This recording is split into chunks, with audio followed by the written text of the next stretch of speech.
Bien, entonces ahora vamos a ver una opción que es muy interesante, depende mucho del lenguaje en que van a codificar, pero nos permite alternativa múltiple. Vamos con un ejemplo. Imagínense que ustedes hacen un programa del cajero automático y digamos, dice opción uno, consulta de saldo. Opción 2, retirar dinero. Opción 3, depositar. Opción 4, transferir. Opción 5, terminar. Entonces, yo voy a ingresar el número que ingresa la persona en una variable y esa variable puede tener un 1, un 2, un 3, un 4, un 5 y según cada una de esas cosas hago algo. Entonces, yo lo podría resolver con if.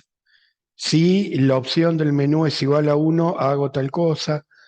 Si la opción del menú es igual a 2, hago tal cosa.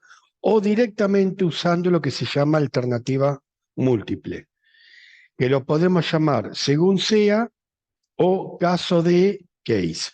¿Está bien? En inglés, incluso en algunos lenguajes, se le dice switch. Bien, vamos a verlo con este tipo de ejemplo acá abajo. Según sea, y ahí viene algún tipo de expresión o variable. ¿Está bien? Que nos va a dar un número. O sea, acá no estamos hablando de verdadero o falso, ¿eh? Nos va a dar un número. Entonces yo puedo decir, si el número es 1, hago tal cosa. Si el número es 2, hago tal cosa. Si el número es 3, hago tal cosa.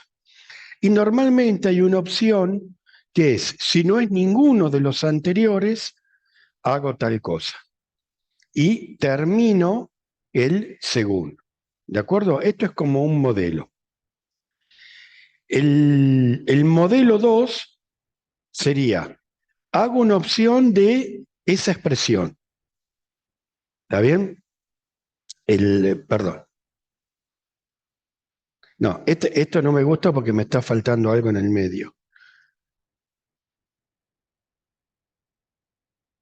En algún momento tengo que poner el número. ¿Está bien? Por ejemplo, vamos con este ejemplo de switch. Ahí va la expresión. La expresión me da un número. Case 1. O sea, cuando valga un 1, hago esto. Abajo iría case 2. Cuando valga 2, hago lo otro. ¿De acuerdo? O sea, según los distintos números que puede tomar esta expresión, hago distintas instrucciones. Ahí este ejemplo me gusta más. Pongo la expresión, ¿de acuerdo? Y ahí va.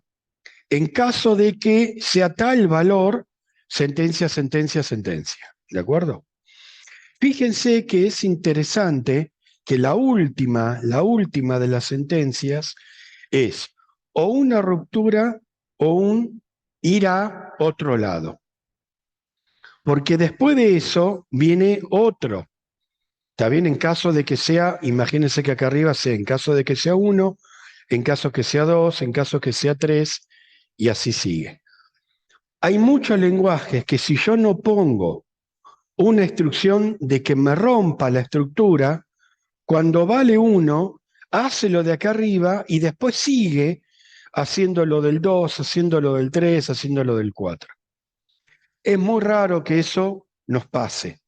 ¿De acuerdo? Es muy raro que nos pase eso. Normalmente son cosas distintas que hacemos según el caso, según sea el valor de la expresión.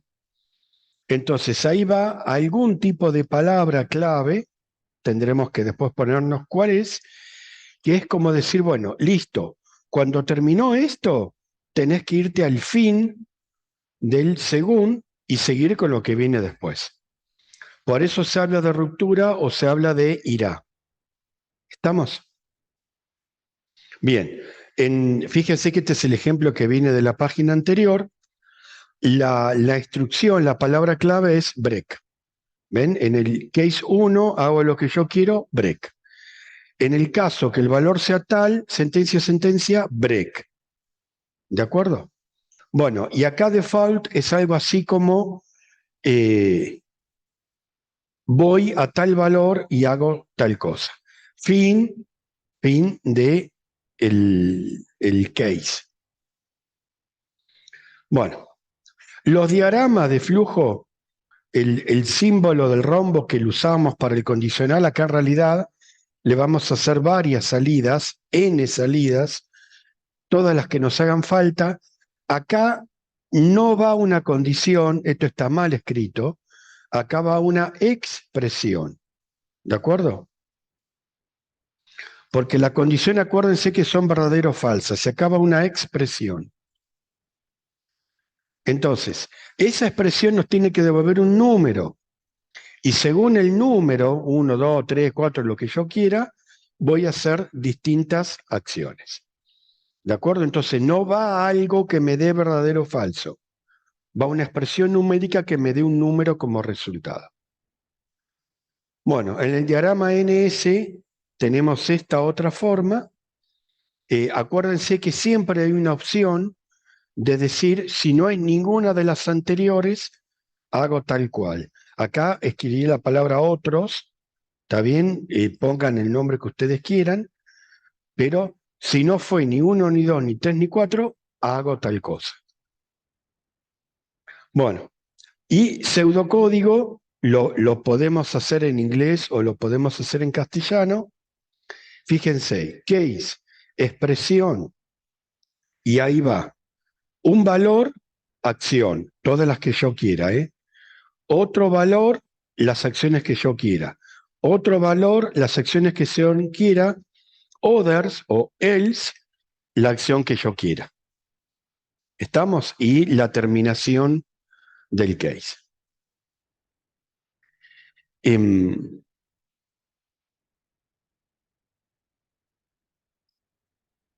Bueno, en algunos casos yo puedo poner varios números que hagan, varios valores que hagan las mismas instrucciones. Acá, por ejemplo, si E tiene un valor que es par o impar, 2, 4, 6, 8, 10, escribo el número par, 1, 3, 5, 7, 9, escribo números impares. ¿Está bien? Normalmente no se usa tanto esa opción. Bueno, vamos con un ejemplo. Vuelvo, el ideal sería que ustedes ahora lean, lo hagan y después vean cómo lo resolvieron. ¿Estamos? Bien. Vamos a remarcar. Se desea diseñar un algoritmo que escriba los nombres de los días de la semana en función del valor de una variable día introducida por teclado. Bien, análisis. Los días de la semana son 7. Entonces, el rango va a ir de 1 a 7. Si no está en ese rango, hay un error. Si el día es el 34 o el -3, no te puedo devolver el nombre del día de la semana. Bien. Segundo, nos tenemos que poner de acuerdo cuándo comienza la semana. En todos los lenguajes hay algún tipo de función interna, ¿vieron que la vimos? Una función interna que me da el nombre de la semana, pero tengo que saber, por ejemplo, el día 1, ¿es un lunes o es un domingo? ¿De acuerdo? Porque por ahí, si el lunes es el día 1, el 2 va a ser martes, el 7 va a ser domingo. Pero si el día 1 es el domingo, el 2 es lunes, el 3 es martes y el 7 es un sábado. ¿De acuerdo? Bien.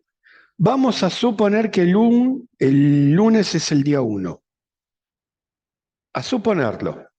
Entonces escribo algoritmo día-semana. Una variable que va a ser un valor entero que la voy a llamar día. Inicio mi algoritmo. Recuerden de estar todo indentado. Leo la variable día desde el teclado. Y ahí viene esta selección múltiple. Según sea día, hacer. Si vale un 1, escribo lunes.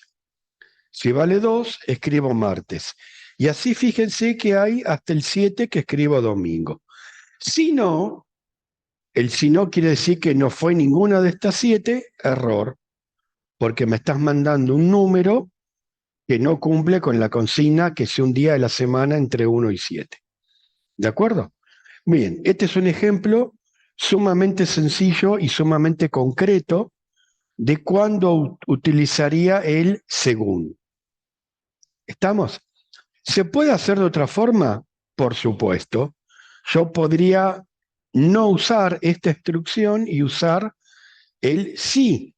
Si día igual a 1, escribir lunes. Abajo. Si día igual a 2, escribir martes. Abajo. Y así con 7 if tengo resuelto esto. Me haría falta el octavo if, ¿está bien? Para el error, que sería si día menor que 1 o día mayor que 7, escribir error. ¿Se puede hacer con 8 if? Se puede. Normalmente esto queda mucho más claro y mucho más simple. ¿De acuerdo? Bien. Por favor, hagan los ejemplos que están acá en el libro porque son importantes. Vuelvo a insistir, esta es la parte teórica práctica, una de las partes más prácticas del programa de esta materia, y es importante que lo aprendan a hacer correctamente.